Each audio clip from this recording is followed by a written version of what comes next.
કે સમગ્ર ગુજરાતમાં પહેલી વાર ખેડા જિલ્લા બેંકે અનેક સુવિધાઓને આગળ પર લઈ જઈ શરૂઆત કરી કોઓપરેટિવ બેંકોને આજના સ્પર્ધાના જમાનામાં ઊભા રહેવા માટે નવો ચીલો ચાતરવાનું કામ કર્યું છે. આ એ જિલ્લો છે જ્યાંથી સરદાર પટેલના યશસ્વી માર્ગદર્શનમાં, સરદાર સાહેબના માર્ગદર્શનમાં અમૂલની શરૂઆત થઈ. અમૂલે સમગ્ર દેશ અને દુનિયામાં સહકારિતાથી કઈ રીતે સમૃદ્ધિ જમીન પર આવી શકે એનું એક ઉદાહરણ પૂરું પાડ્યું.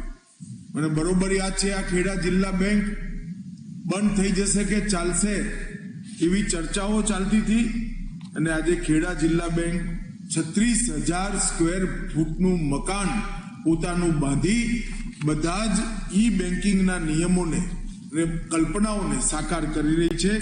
મારા માટે ખૂબ આનંદનો વિષય છે.